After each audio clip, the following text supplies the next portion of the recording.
Hello，各位亲爱的观众老爷们，大家好呀。那么我呢，发现了一个神奇的东西，它叫做用 USB 充电的5号电池。那么其实，在我开箱的这一天的前一天之前，我根本就不知道世界上有这种东西，好不好？然后我就买到了它。好吧，那么它的价格呢，其实也是比较贵的，光2个就要40多块的人民币。所以看我没有钱的份上，我就只买了2个。然后这2个呢，装在了有4个，不过有泡泡纸还算。那么这就是电池的本体了，没错，只有2个，因为没有钱的原因嘛。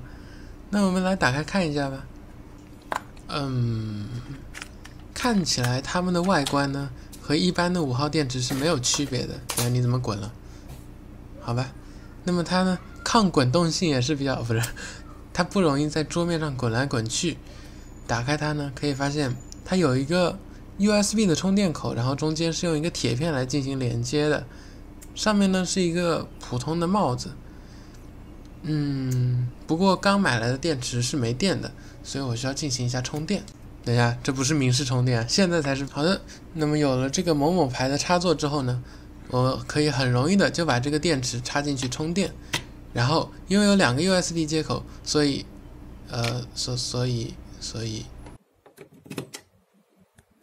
第二个电池也是能装上去的嘛。那么在充了大概15分钟之后呢，这个灯就变绿了，变绿了就说明它们被原谅啊，不是，变绿了就说明充电已经充满了。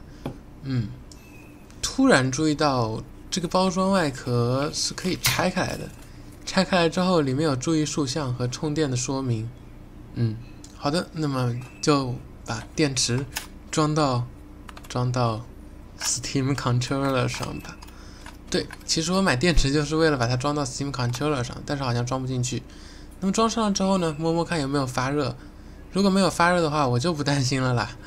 然后装上了一个电池之后，我在视频里非常磨蹭的又装上了第2个电池，因为实在是好难按进去，所以我担心可能会搞坏什么的。装上2个电池之后开机。成功的开机了，好吧，那么把后盖装上，一切就大功告成了。没错，又是我瞎逼逼了半天，然后并没有什么测试，反正到时候后来我又摸了一下，发现没有发烫，并且一直使用了好几天，使用到了现在。来看一下电脑的屏幕，